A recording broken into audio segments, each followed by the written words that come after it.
नमस्कार दोस्तों, स्वागत है आप सभी का हमारे इस चैनल द अंशु वॉइस पर। दोस्तों, अगर आप भी अपनी लाइफ में कुछ नया सीखने की चाह रखते हैं तो इस चैनल को अभी सब्सक्राइब कर लें। हर हर महादेव, जय शिव शंभू। दोस्तों, क्या आपके पितर आपसे नाराज हैं? और क्या आपको लगता है कि आपके पितरों की वजह से आपके घर की सुख शांति में रुकावट आ रही है और आपके कार्य नहीं बन रहे हैं? या आप संतान की कमी और धन की कमी या कर्ज से परेशान हैं, या आपका भाग्य आपका साथ नहीं दे रहा है? तो दोस्तों, इस बार के पितृपक्ष श्राद्ध में अगर आप तुलसी के पौधे में ये एक चीज चढ़ा देते हैं तो आपके सभी पितृ दोषों का तुरंत ही नाश हो जाएगा और आपको मिल जाएगी सभी संकटों और कष्टों से मुक्ति। और दोस्तों, इस एकमात्र उपाय को करने से आपको धनवान मालामाल होने से कोई नहीं रोक सकता और आपकी जो भी मनोकामना है वो भी पूरी हो जाएगी।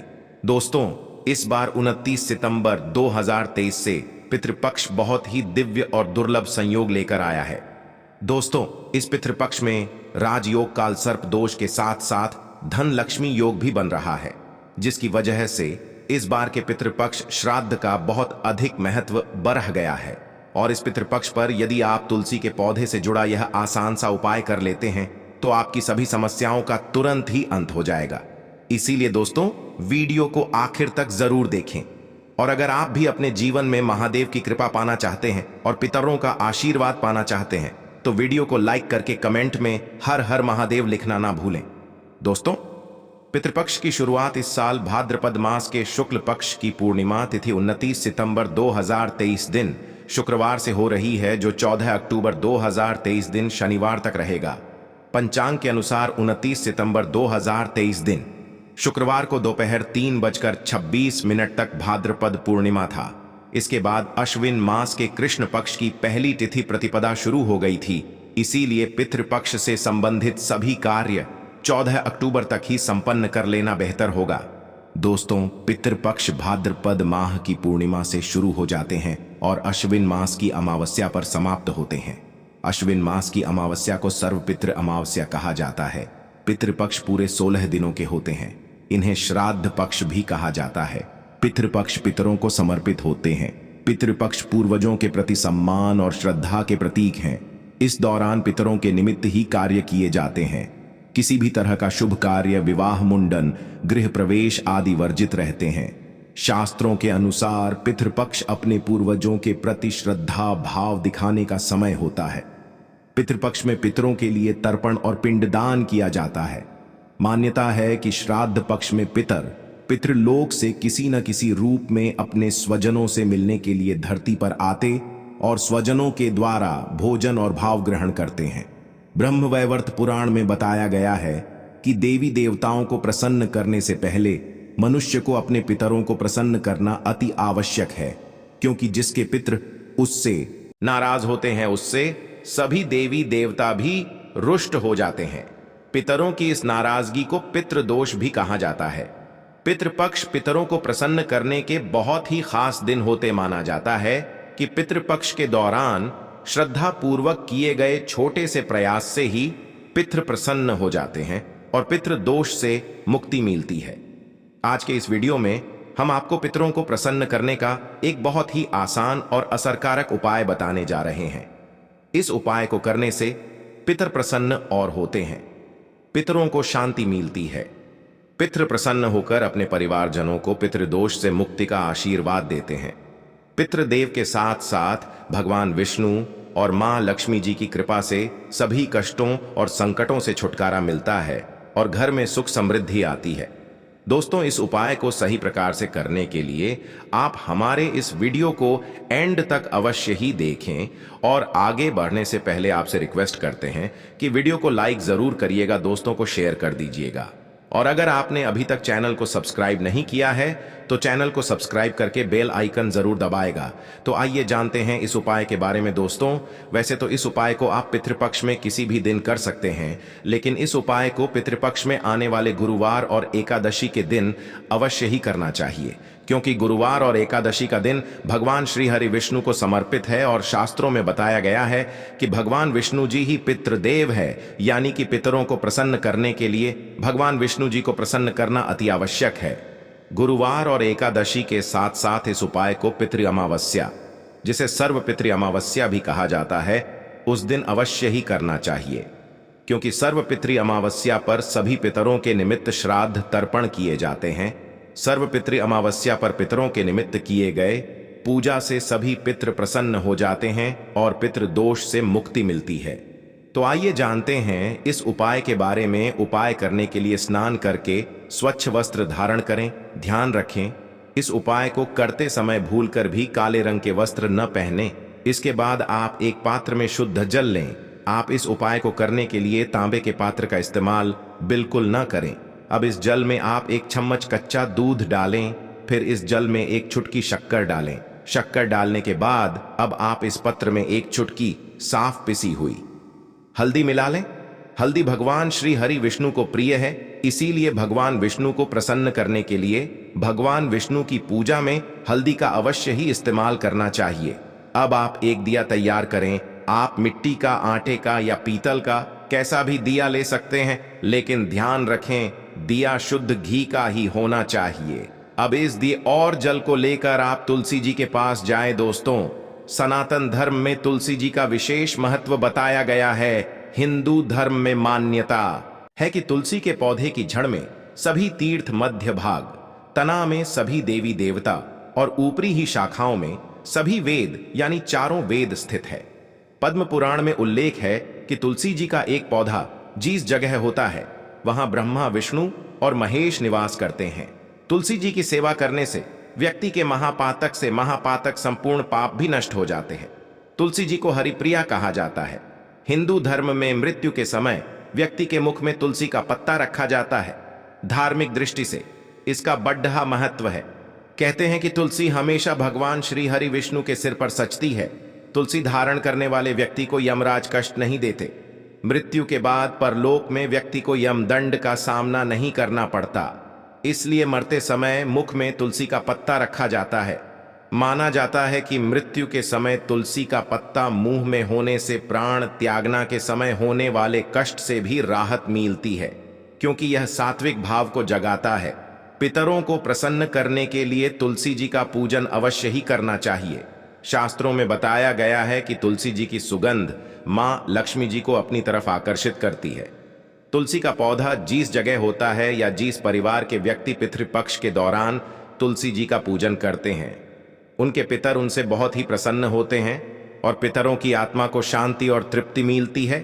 इसलिए पितृपक्ष में तुलसी का पौधा यदि घर में लगाया जाए या सही विधि से तुलसी जी का पूजन किया जाए तो इससे पितृ प्रसन्न होते हैं और उनके आशीर्वाद से जातक के जीवन की सारी दिक्कतें दूर हो जाती हैं। तुलसी जी का पूजन करने के लिए आप जल और दिया लेकर तुलसी के पौधे के पास जाएं। अब आप पूर्व दिशा की तरफ मुंह करके खाडीडीडीए हो जाएं, यानी आपको ईस्ट की तरफ अपना मुंह कर लेना है, जहां से सूर्योदय होता है। इसके बाद आप भगवान विष्णु जी और मां लक्ष्मी जी को प्रणाम करें, तुलसी माता को प्रणाम करें, पितृदेव को प्रणाम करें। फिर आप भगवान विष्णु जी के द्वादश मंत्र ओम नमो भगवते वासुदेवाय का जाप करते हुए तुलसी जी पर यह जल अर्पित करें। जल अर्पित करने के पश्चात अब आप तुलसी जी के सामने शुद्ध घी का दिया जलाए। फिर आप भगवान विष्णु के इसी मंत्र ओम नमो भगवते वासुदेवाय का जाप करते हुए तुलसी जी की 11 परिक्रमा करें।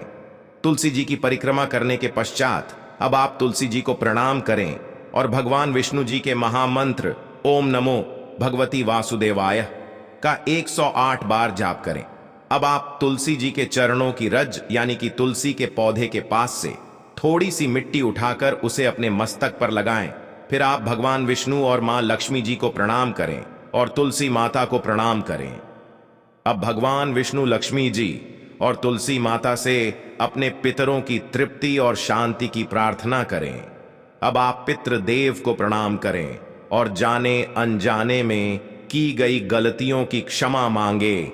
इसके बाद आप भगवान से और पितृदेव से प्रार्थना करें कि वह आपके सारे कष्टों और संकटों को दूर करें और अपना आशीर्वाद हमेशा आप पर बनाए रखें। भगवान से पितृदोष से मुक्ति की भी प्रार्थना करें। दोस्तों, शास्त्रों में बताया गया यह बहुत ही आसान और असरकारक उपाय। इस उपाय को करने से पितर प्रसन्न होते हैं और अपने परिवारजनों को आशीर्वाद देते। पितरों के आशीर्वाद से ही जीवन की सारी दिक्कतें दूर हो जाती है और पितृदोष से छुटकारा मिलता है। भगवान विष्णु और मां लक्ष्मी जी और तुलसी माता की कृपा से घर में सुख समृद्धि आती है। इस उपाय को करते समय कुछ बातों का विशेष ध्यान रखें। महिलाएं पीरियड्स के दौरान इस उपाय को ना करें। तुलसी जी का पूजन करने से पहले स्नान अवश्य ही करें। तुलसी जी का इस तरह पूजन रात्रि के समय या संध्या काल के समय भूलकर भी ना करें। तुलसी जी का पूजन रविवार के दिन भी ना करें। साथ ही इस बात का भी ध्यान रखें कि तुलसी जी का पूजन आप ऐसे ही करें जो मंदिर में लगी हो या आपके खुद के घर में हो, अशुद्ध जगह पर लगी। तुलसी जी का पूजन आप भूलकर भी ना करें और तुलसी जी का पूजन जूते चप्पल पहनकर भी ना करें। तुलसी जी का पूजन करते समय इन बातों का विशेष ध्यान रखें। दोस्तों, आइए जानते हैं कि कुंडली में पितृदोष का निर्माण कैसे होता है और इससे कैसे बचा जा सकता है। दोस्तों, हिंदू धर्म में पूर्वजों का बहुत महत्व दिया जाता है। उनकी आत्मा की शांति के लिए व्यक्ति श्राद्ध पिंडदान करते हैं। हर महीने की अमावस्या तिथि के अलावा पितृपक्ष के 15 दिन पितरों को ही समर्पित होता है। इस समय पितरों की आत्मा की शांति के लिए और उनका आशीर्वाद पाने के लिए श्राद्ध तर्पण, पिंडदान, दान पुण्य आदि किया जाता है। वहीं पितरों के नाराज होने पर कुंडली में पितृदोष का निर्माण हो जाता है। पितृदोष के कारण जीवन में कई तरह की समस्या उत्पन्न हो जाती है। इसके साथ ही मनुष्य कई तरह के कष्टों का सामना करता है।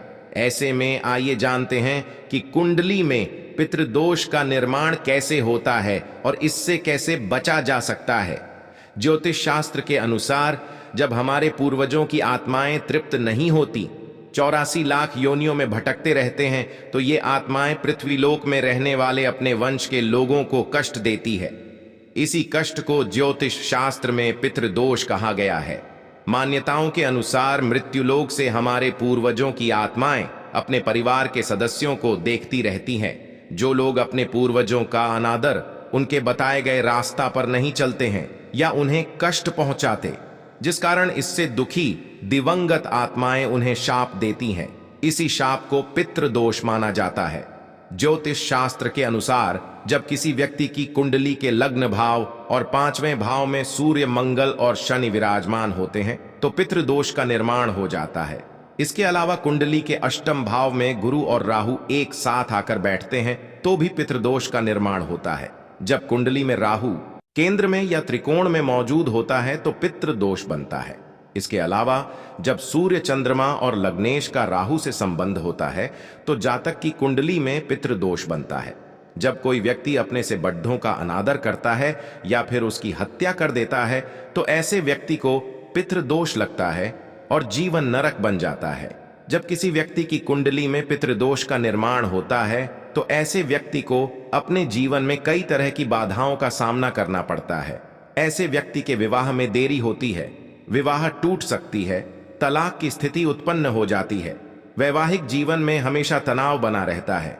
ऐसी महिलाओं को गर्भधारण में समस्याएं आती हैं, बच्चे की अकाल मृत्यु हो सकती है, जीवन में कर्ज और नौकरी में परेशानियां आती रहती हैं। इसके अलावा ऐसे लोगों के घर में या परिवार में आकस्मिक निधन या दुर्घटना हो सकती है। लंबे समय से किसी बीमारी के चलते परेशान रह सकते, परिवार में विकलांग या अनचाहे बच्चे का जन्म हो सकता है। ऐसे व्यक्ति को बुरी आदतों की लत भी लग सकती है। पितृदोष होने पर मिलते हैं ये संकेत। यदि किसी जातक की कुंडली में पितृदोष हो तो उसे अपनी जीवन में कई तरह के कष्ट झेलने पड़ते। पितृदोष के कारण शादी में भी बाधा आती है। ऐसे में विवाह में देरी होने लगती है, समय से शादी नहीं हो पाती है। पितृदोष के कारण वंश वृद्धि रुक जाती है। ऐसे में संतान प्राप्ति में बाधा आ जाती है। इसके साथ ही संतान के करियर से संबंधित भी समस्या उत्पन्न हो जाती है। अगर किसी जातक की कुंडली में पितृदोष होता है तो वह कई तरह की बीमारियों से ग्रसित हो जाते हैं। समय समय पर उनका सेहत बिगड़ने लगता है। धीरे धीरे वो मानसिक तनाव में आना शुरू हो जाते हैं। पितृदोष से मुक्ति के लिए करें उपाय। पितृदोष धन हानि और परिवार की तरक्की में रुकावट का कारण बनता है। कई कोशिशों के बाद भी व्यक्ति को सफलता नहीं मिल पाती है। पितरों के नाराज होने से व्यक्ति कंगाली की ओर चला जाता है। इसके साथ ही परिवार को आर्थिक तंगी का भी सामना करना पड़ता है। पितृदोष के कारण पारिवारिक कलह बनने लगते, घर में झगड़े होते हैं। यदि बार बार बिना कारण के घर में झगड़े हो रहे हो तो ये पितरों की नाराजगी का संकेत माना जा सकता है। पितृ दोष होने के कारण परिवार के सदस्यों के बीच तनाव की स्थिति बन जाते हैं। इसके साथ ही कोई न कोई सदस्य हमेशा बीमार रहता है, किसी बद्ध ही बीमारी से ग्रस्त रहता है। पितृदोष होने से जातक के रोजगार में बाधा आती है, उन्हें मन मुताबिक नौकरी नहीं मिल पाती है। पितृदोष से मुक्ति के लिए करें ये आसान उपाय। पितृदोष से मुक्ति पाने के लिए प्रतिदिन पीपल के पेड़ में जल चढ़ाना चाहिए। जल में काले तिल को मिलाकर दक्षिण दिशा में अर्घ्य देने से भी पितृदोष से मुक्ति मिलती है। अमावस्या और पितृपक्ष में श्राद्ध, पिंडदान आदि कर्म करने से भी पितृदोष से मुक्ति पाया जा सकता है। इसके साथ ही इस उपाय को करने से न केवल पितृदोष से मुक्ति मिलती है, साथ ही इससे पितर भी प्रसन्न होते हैं। पितृदोष को दूर करने के लिए पितृपक्ष में स्वर्ण दान करना भी सबसे लाभकारी माना जाता है। कुंडली में पितृदोष से मुक्ति के लिए व्यक्ति को अपने घर में हर अमावस्या पर श्रीमद् भागवत के गजेंद्र मोक्ष अध्याय का पाठ करना चाहिए। पितृदोष से मुक्ति के लिए जरूर करें। यह काम प्रत्येक चतुर्दशी, अमावस्या और पूर्णिमा के एक दिन पहले पीपल पर दूध चढ़ाना चाहिए। ऐसा करने से न केवल पितृ दोष से छुटकारा मिलेगी बल्कि काल सर्प दोष से भी मुक्ति मिलेगी। यदि कुंडली में पितृदोष बन रहा हो तो जातक को अपने घर की दक्षिण दिशा की दीवार पर अपने स्वर्गीय परिजन का फोटो लगाकर उस पर हार चढ़ाना और रोज उनकी पूजा करके उनसे आशीर्वाद प्राप्त करना चाहिए। इससे नाराज पितर प्रसन्न हो जाते हैं। पितृदोष के उपाय के लिए व्यक्ति को काले कुत्ते को उड़द के आटे से बने रोटी हर शनिवार को खिलाने से शनि, राहु, केतु तीनों ग्रहों का नकारात्मक प्रभाव कम होता है और साथ ही मनुष्य पितृदोष से मुक्ति पा लेता है। पितृदोष को कम करने या मुक्ति पाने के लिए सर्वपितृ अमावस्या पर पितरों को खुश करने के लिए उनके चित्र पर पुष्प अर्पित करना चाहिए। तो दोस्तों, आशा करते हैं पितृपक्ष से जुड़ी ये सभी जानकारी आपको पसंद आई होगी। अगर आपको वीडियो अच्छा लगा हो तो वीडियो को लाइक जरूर करें और चैनल को सब्सक्राइब करना ना भूलें। हर हर महादेव, जय शिव शंभू।